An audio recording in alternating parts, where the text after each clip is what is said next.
पांडुरंगी दृढ भावो चरण न सोडी सर्वथा आन तुझी पंढरीनाथा।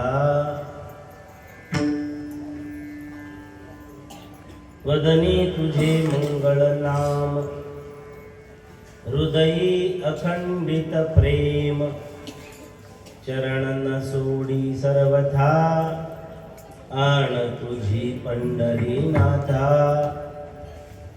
नामा म्हणे केशव राजा केला नेम चालवे माझा चरण न सोडी सर्वथा आन तुझी पंढरीनाथा।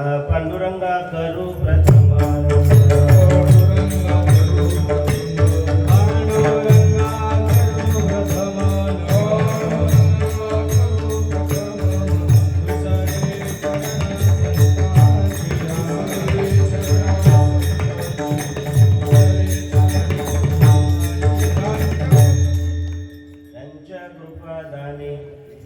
कथेचा विस्तारो बाबाजी सद्गुरुदास तुका।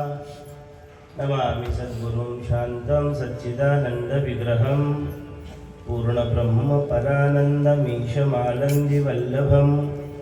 श्री ज्ञानेषु भगवान् विष्णुः निवृत्तिर्भगवान् हरः सोपानो भगवान् ब्रह्मा मुक्ताख्या ब्रह्मचित्कला।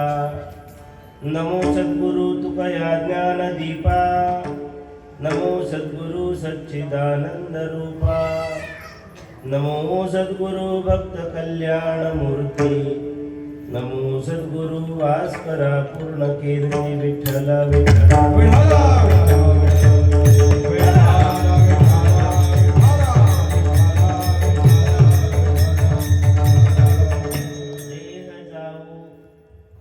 अथवा राहो पण पांडुरंगी दृढ भावो। संत शिरोमणी इको कमी करणार झाला मोबाईलवर काय पिक्चर बघतात। नामदेवरायांचा अभंग आहे। नामदेवराया म्हणजे देवाचे सखा देवाचे परमप्रिय भक्त आवडते भक्त देवाचे। हे जे नामदेवराया आहे ज्यांना ज्ञानोबारायांनी सुद्धा धन्य म्हणावं ते नामदेवराया। ज्यांच्या संगतीची अपेक्षा अवतार पांडुरंग ते ज्ञानोबाराया यांनी सुद्धा ज्यांच्या संगतीची इच्छा करावी ते नामदेवराया। ज्यांच्या नजरेमध्ये देवाशिवाय या जगाला पायामध्ये घालणाऱ्या चपली एवढी सुद्धा किंमत वाटत नव्हती ते नामदेवराया। ते नामदेवराया ज्यांच्या चित्ताला भगवत प्रेमाशिवाय स्पर्श देखील कशाचा लागलेला नाही ते नामदेवराया। काय एवढे विशेषण वापरले मी कारण या अभंगाकडे पाहण्याचा आपला दृष्टिकोन बनावा म्हणून। विठ्ठल विठ्ठल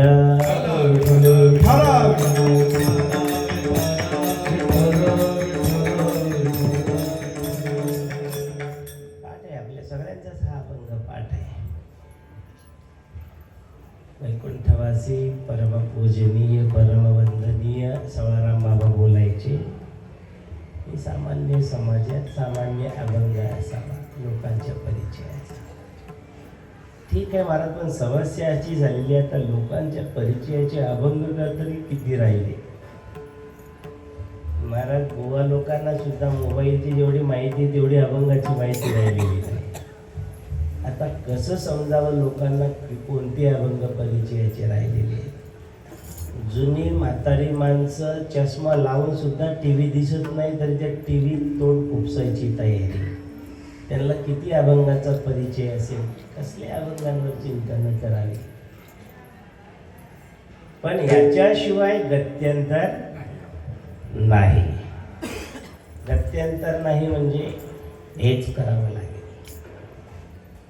तुमच्या आमच्या दृष्टीनं ज्या गोष्टी किमतीच्या आहेत ते संतांच्या दृष्टीनं शून्य किमतीचं आहे. ज्या गोष्टीला आपण अत्यंत किमती समजतो ते संतांच्या दृष्टीनं शून्य किमतीचं. हे विरक्तांची दृष्टी जै न्याहाळीची किरीटी तर पंढुरबाची पुष्टी सारखी दिसेल. विरक्तांच्या दृष्टीमध्ये शून्य किमतीच आहे. आणि या गादीवर आल्यानंतर किंमत कशाला द्यावी, आमच्या दृष्टीला की संतांच्या दृष्टीला? संतांच्या दृष्टीला. तेही देव चपला काढावं जरा द्या. कोणी चप्पल घालून बसू नका कीर्तनामध्ये. आणि म्हणतात परिचयाच्या अभंगावर कीर्तन करायचे, चपला काढा द्या. एकतर खुर्च्या टाकलेल्या आहेत हे आम्हाला मान्य नाही, पण आता मंदिर बांधली तुम्ही म्हणून आम्ही काही काही गोष्टी कपून घेतो. कीर्तनामध्ये देव असतो बरं का. पाठ करून ठेवलेले आहे आपण हे कीर्तनामध्ये कोण असतो? देव असतो. पण आतमधून पक्के आहोत, असू नाही तर नसू, आम्हाला काय करायची गेले. विठ्ठल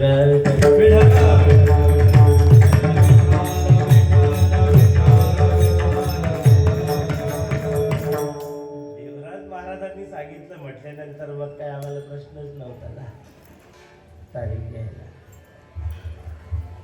चला, आलिया भागाते करीतो ही सेवा. ज्या निमित्तानं आजची ही सेवा आहे. गाय आम्हाला दिसली असती तर अजून आनंद वाटला असता. गाय पण आहे तुमच्याकडे. तिथं माणसाला राहण्याची जागा नाही, तिथे तुम्ही ही व्यवस्था करून ठेवलेली आहे. काय सुंदर मंदिर आहे. पुजाऱ्यापेक्षा माझं म्हणणं आपण स्वतः सेवा करावी मंदिराची. पुजार पगार देत असेल ना, मग पगार घेणार त्याला. आता पुजारी तरी कुठे मोकळे राहत बिन पगाराची देवाची सेवा करायला. म्हणून आपण सेवा करायची. वारकरी संप्रदाय आपल्याला हेच शिकवू इच्छितो, देव भावाचा भुकेला. भावनेनं तुम्ही देवाला एक सुकलेलं तुळशीचं पान जरी अर्पण केलं तरी ईश्वराला प्रसन्न होण्याची तयारी आहे. पण पान अर्पण करायची तयारी आपली आहे का? विठ्ठल विठ्ठल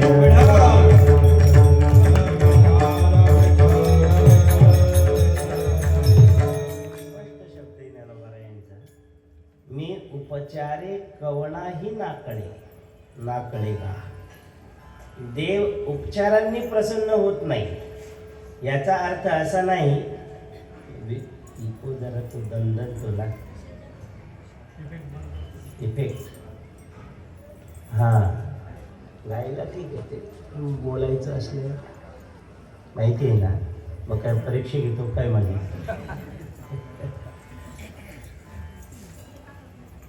याचा अर्थ असा नाही की देवाला उपचार वहन करू नयेत, वाहू नयेत. देवाला मंदिरामध्ये जाताना किमान पक्षी पाण्याचा एक तांब्या, महादेवाचं मंदिर आहे, एक पाण्याचा तांब्या असलाच पाहिजे. 4-2 फुलं असलीच पाहिजे जवळ. गुळाचा खोबऱ्याचा एखादा नैवेद्य असलाच पाहिजे. या घरात नसणाऱ्या वस्तू आहेत का असणाऱ्या वस्तू आहेत? असल्याच पाहिजे. मग या कशाला असल्याच पाहिजे? तू चकार कशाला? तो असल्याच पाहिजेत कशाला? त्याचं उत्तर असं आहे सज्जनांनो, आपला भाव जेव्हा देवाला अर्पण करायचा असतो तो देवाला अर्पण केला जाणारा भाव कशाच्या द्वारे अर्पण करावा? प्रेम देवाला कशाच्या द्वारे अर्पण करावं? उगी नवरा म्हणे तर बायकोला माझं तुझ्यावर खूप प्रेम आहे. अरे वर्ष झालं, 1 वर्ष झालं साडी नाही आणली मला, तुम्ही कायचं प्रेम आहे? म्हणजे साडीपेक्षा साडीच्या माध्यमातून प्रेम अर्पण करण्यासाठी साडी ही काय आहे? माध्यम आहे. तसं प्रेम ही अदृश्य वस्तू आहे, अव्यक्त वस्तू आहे. देवाला प्रेम मी अर्पण करतो, पण अव्यक्त वस्तू प्रेम असल्यामुळे मी देवाला ते अर्पण करतो. देवाला नुसतं तोंडानं बोलून चालेल का देवा मी तुझ्यावर खूप प्रेम करतो? जर साधी बायको तुमच्याकडनं साडी मागते तर देव काही साड्या चोळ्या मागत बसत नाही. त्याला चुकलेलं काय लागतं? पाला असला तरी चालतो, पण तो अर्पण करण्याची ताकद आपल्यात पाहिजे. महाराज लक्षात आपला आलं असेल तेव्हा छान सुंदर या ठिकाणी वैकुंठवासी कैलासवासी ते पण मोठे झंझट मारले जातात. महाराज वैकुंठवासी की कैलासवासी आपल्याकडे एक परंपरा आहे. खरं म्हणजे काही लिखित परंपरा नाही, आपल्या मनानंच बनवलेली परंपरा आहे. कोणाला वैकुंठवासी लिहावं आणि कोणाला कैलासवासी लिहावं. म्हणजे कैलासवासी लिहिल्यानंतर हे समजलं जातं की तो बिना वारकरी असताना गेला, आणि वैकुंठवासी लिहिलं की तो बिअरबारमध्ये जात असला तरी गळ्यात त्याची जर माळ असेल तरी पण वैकुंठवासी लिहितो. हवे कितीतरी बुवा लोक अशी आहेत की ते बिअर पिणाऱ्या लोकांच्या जवळ बसतात, म्हणतात आम्ही नाही पीत. पण आपल्याकडे ही परंपरा आहे. तेव्हा कैलासवासी शेवंतबाई पंढरीनाथ म्हात्रे तुमच्या मातोश्री का? मातोश्री प्रथम वर्ष श्राद्ध आणि वडिलांचं पण देहावसान झालेलं. दोघांचे वेगळे करता वर्षी श्राद्ध, मग एकच. दोघांचं नाव टाकून द्यायचं, वडिलांचं पण टाकून द्यायचं. आणि हे नाव टाकत असताना, फोटो टाकत असताना महादेवांची कृपा त्याच्यावर टाका. या फोटोपेक्षा मस्त बनवा नाही, एक कलरचं कशाला, देवाला दिले भरपूर सुंदर पत्रिका बनवायची आणि महादेवांचा माझ्या आईला माझ्या वडिलांना आशीर्वाद आहे हे त्याच्यावर दाखवा. हे फोटोमध्ये, या फोटोमध्ये जर का आपण महादेवांचा आशीर्वाद टाकला, माता भगवती उमा, भगवान गणपती बाप्पा, भगवान हनुमंतराया यांच्या जर का प्रतिमा टाकल्या तर या अंडवेला तुमची किंमत येणार. विठ्ठल विठ्ठल.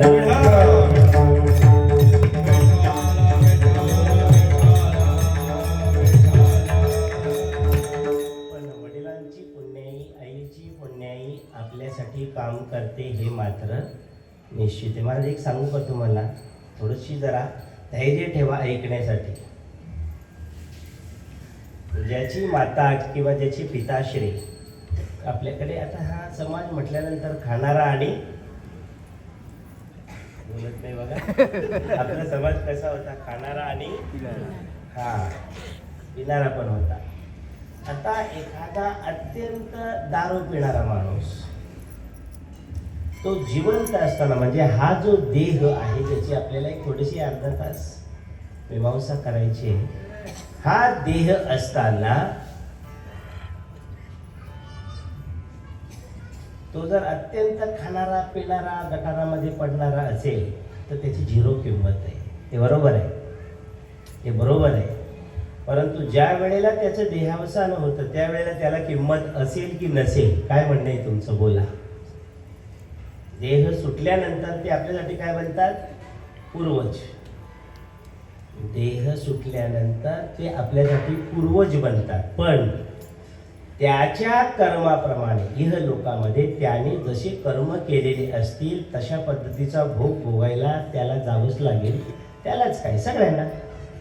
ज्यानं जसे तैसे कर्म करावे त्याने तैसे फलभागी व्हावे, त्याच्या पद्धतीचे त्याला फल मिळणार. पण आपल्यासाठी इथे जे आता आहेत, ज्यांच्या पोटी आपण जन्म घेतलेला आहे, ते आपण आपल्यासाठी ते पूर्वज झाले. पण महाराज एक सांगू का तुम्हाला, आपल्यासाठी जे पूर्वज आहेत भले ते पुण्यवान नसतील देखील तरी त्यांच्या आशीर्वादानं आपलं तितकं काम भागतं जितकं देवांच्या आशीर्वादानं काम भागतंय. महाराज ही आपली संस्कृती आहे. म्हणून मातृदेवो भव, पितृदेवो भव. आणि त्यासाठी आपल्याला बऱ्याच जणांचे हे प्रश्न आहेत महाराज, आमचे आई बाबा असे दारू पितात, अशी दारू पितात, त्यांना आम्ही देव कसं मानावं? अरे बाबा, देव मानण्यासाठी सापेक्ष भाव चालत नाही. देव मानण्यासाठी निरपेक्ष भाव लागतो. ते देव आहेत म्हणजे आहेत. एक सांगतो आपल्याला, उदाहरण म्हणून देतो आपल्याला, लक्ष ठेवा जरा. एखाद्या आईला लुळ, पांगड, लंगड, बैर, लुळा, पांगडा, लंगडा आणि बैरा असा मुलगा झाला, तर ती आई त्या मुलाला मुलगा म्हणून मानते की नाही मानते? जर ती त्या मुलाला मुलगा मानते, तर आपल्या माते पित्यांना कसलेही असू द्या, देव का मानू शकत नाही? मला आहे का उत्तर तुमच्याकडे? त्यांना देव मानणं याचा अर्थ काय? जो सर्वाघटी राम आहे, त्या रामाचा स्वीकार करणं. राम कुठं आहे? फक्त मंदिरात का? नाही, राम सगळीकडे आहे. राम सगळीकडे आहे. आई वडिलांना देव मानणं ही वेदाची पंक्ती आहे महाराज, श्रुतीची पंक्ती आहे. मातृदेवो भव ही श्रुतीची पंक्ती आहे, म्हणजे वेदाची पंक्ती आहे. आणि वेद आपल्याला चुकीची शिक्षा कशी देईल? का वेदाला हे माहिती नव्हतं की कलियुगामध्ये आईबाप दारुडे असणार आहेत म्हणून? बंधन तरी बाळा, मोबाईलवर काय बघतो खरं सांग मला. आपल्या माता पितेची प्रती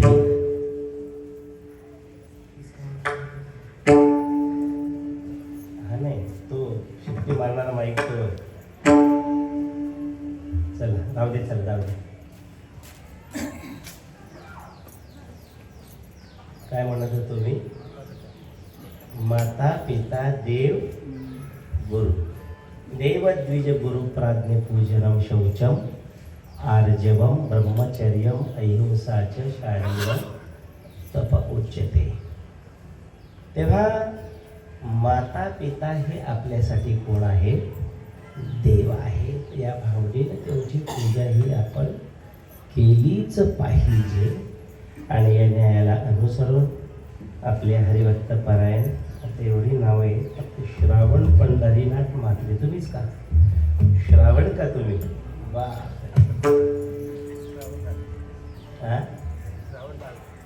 श्रावण बाळ आपल्या भारताच्या इतिहासामध्ये आपलं नाव अजरामर करणारे भक्तराज पुंडलिक राय आणि श्रावण बाळ या दोन नावांनी सगळी संस्कृती आपली उज्ज्वल केलेली आहे महाराज.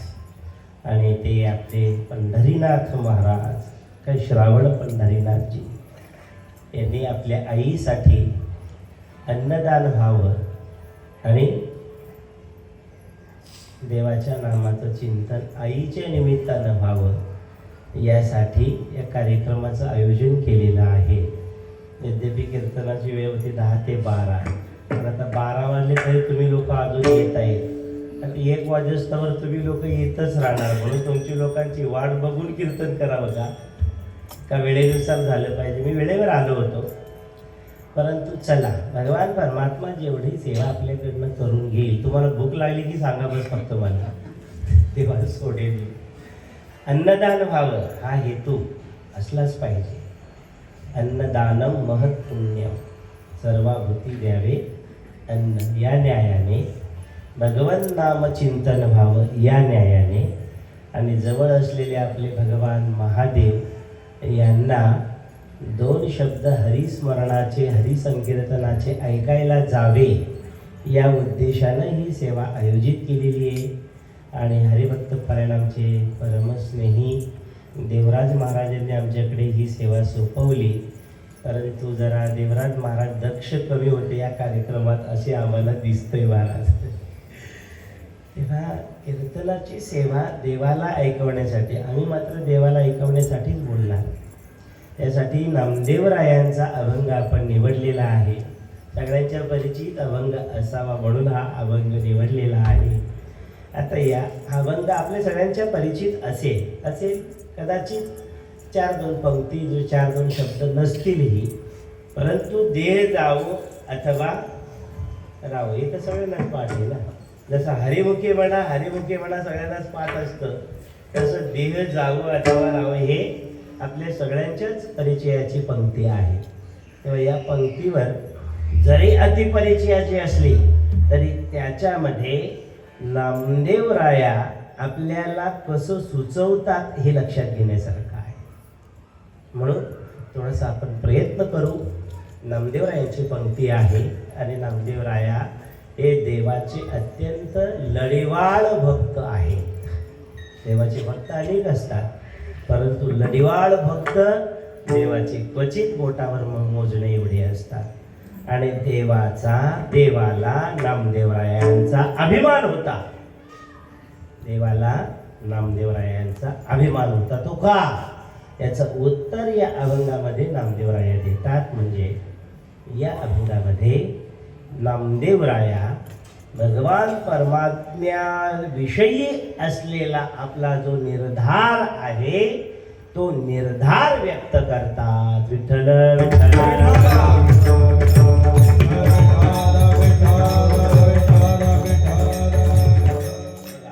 जरा लक्ष द्या. इकडे मागे बसलेल्या माता भगिनींनी इकडे या, पुढे या. तुम्ही पण तुमचं ते थोडंसं इकडे सारखं जाय. पुढे बाबा, पुढे या ना, पुढे सारखं.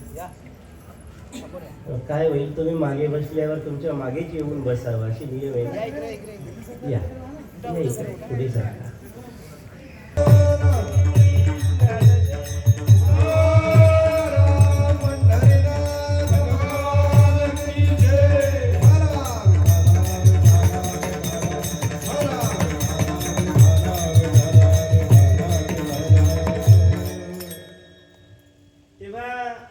नामदेवराया या अभंगामध्ये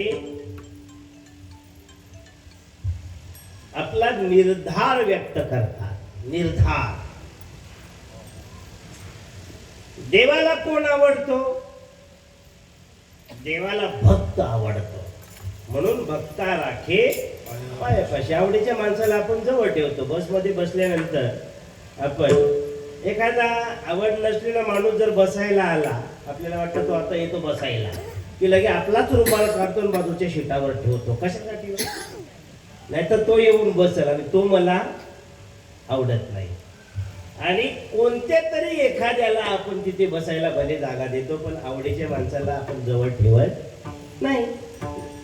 तसं देवाला कोण आवडतो? भक्त आवडतात. बरं, देवाला भक्त का आवडतात? भक्ताजवळ भक्ती आहे म्हणून भक्त देवाला आवडतात. काही लोकांची समस्या अशी आहे, देव तर आपलं तुपलं करत नाही. देव आपलं तुपलं करतो का? नाही करत. मग देवाचं म्हणणं भक्ता राखे पायापाशी आणि दुर्जनाशी संहारी असं देव का करतो? म्हणजे पक्षपात झाला का नाही? प्रभूची लेकरे अर्धी का सारी?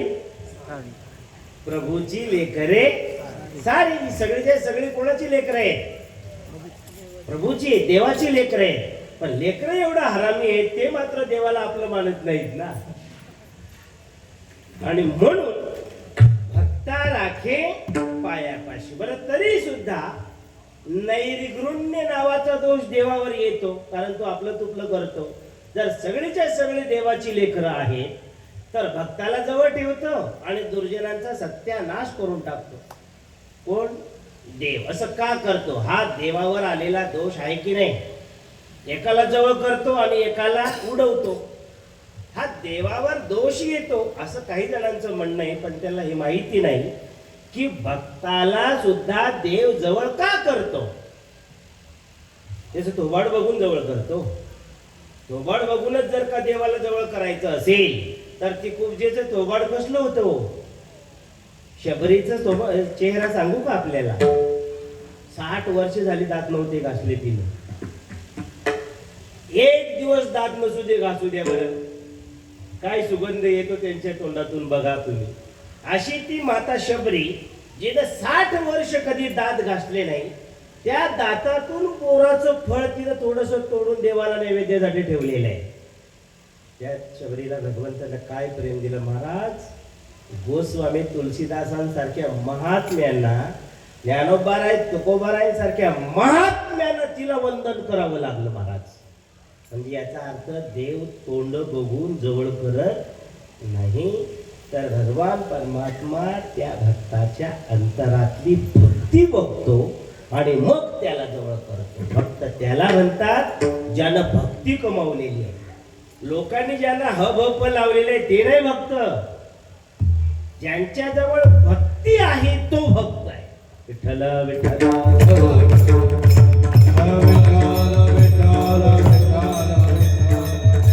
भक्ती माणसाजवळ कधी येते हो? माणसाजवळ भक्ती कधी येते? ज्यानं मोठ्या मोठ्या तुळशीच्या माळा घातल्या, त्यांनी धोतर लावली, तेव्हा भक्ती येते आपल्याजवळ. नाही, त्या महाभारतकारांचा एक श्लोक येतो बघा, जन्मांतर सहस्रेषु, हजारो जन्मांमध्ये, हजार नाही हजारो, सहस्र शब्दालाच बहुवचनात टाकलेला आहे. म्हणजे सहस्र शब्द स्वतः बहुवचनामध्ये. सहस्र म्हणजे हजार, हजार म्हणजे अनेक, बहुवचन झालं.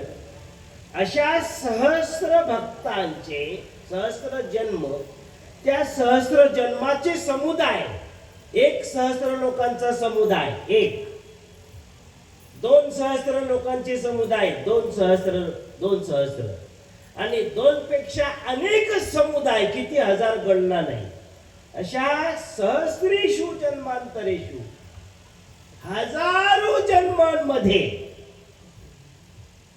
ज्ञान, तप आणि समाधी, ज्ञानाच्या द्वारा, तपश्चर्येच्या द्वारा आणि समाधिकांच्या द्वारा हुतात्मा धूत पापमा, जो पवित्र झालेला आहे, ज्याने आपले सगळे पाप धुतलेले आहे. धूत पापमा, सगळे पाप धुवून टाकलेले. म्हणजे पाप धुण्यासाठी तुम्हाला ज्ञान नावाची सामुग्री लागेल, पाप धुण्यासाठी तुम्हाला तप नावाची सामुग्री लागेल, आणि पाप धुण्यासाठी तुमच्या जवळ समाधीची सामुग्री लागेल. या सामुग्रीच्या द्वारा तुम्ही धूत पापमा झालेले आहात. तदा कृष्णे भक्ती ही प्रजायते, तेव्हा त्या देवामध्ये भक्ती आपली निर्माण होते. आणि ही भक्ती ज्याच्या जवळ आहे त्याला काय म्हणतात? भक्त. ही जर भक्ती त्याच्या जवळ नसेल तर कोणत्याही भाष्याने त्याच्याजवळ हब लावू द्या, तो हरामीच आहे महाराज. विठ्ठल विठ्ठल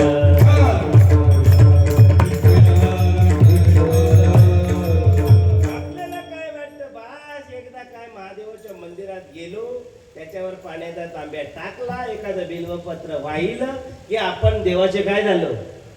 भक्त झालो. महाराज, देवाचा भक्त होण्यासाठी सर्वप्रथम आपल्या इष्ट देवतेविषयी आपल्या अंतःकरणामध्ये प्रेम लागतं.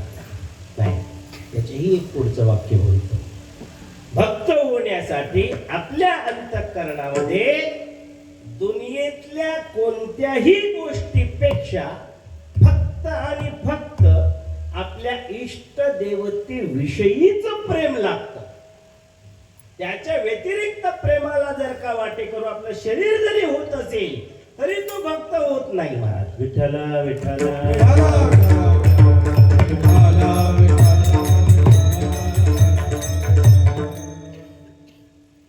तदा कृष्णे भक्ती ही प्रजायते.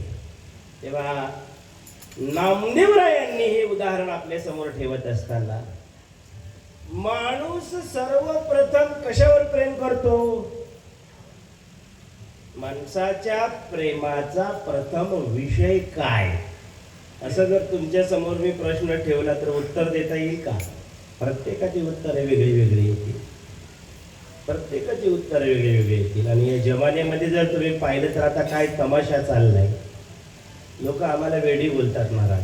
हा शेंडी ठेवली डोक्याला, काय वेडा मारून बोलत नाही पण हसायला सुरुवात करतात. काय म्हणून हसतात आपल्याला? धोतर बघितलं तर काही मुलं हसायला बघतात आम्हाला. असू द्या, काही हरकत नाही. परंतु प्रत्येक माणसाचं सर्वप्रथम प्रेमाचा विषय कोण आहे? आपला धरा, त्याला लोकांचं जाऊ द्या. आपलं सर्वप्रथम प्रेम कोणावर आहे? महाराज, याच प्रश्नाचं उत्तर द्यायला महिनाभर अगोदर तपासावं लागेल. माझं सगळ्यात अगोदर प्रेमाचा विषय कोण? एवढ्या 2 मिनिटात दिलं जाण्यासारखं उत्तर नाही. सर्वप्रथम प्रेमा प्रेमाचा विषय आपला देह. आपल्या देहाच्या व्यतिरिक्त आपल्या प्रेमाचा आस्पद दुसरं कोणी नाही. मग पूजा करतो ते नाटकाई चगळी. विठ्ठल विठ्ठल विठ्ठला, विठ्ठला, विठ्ठला.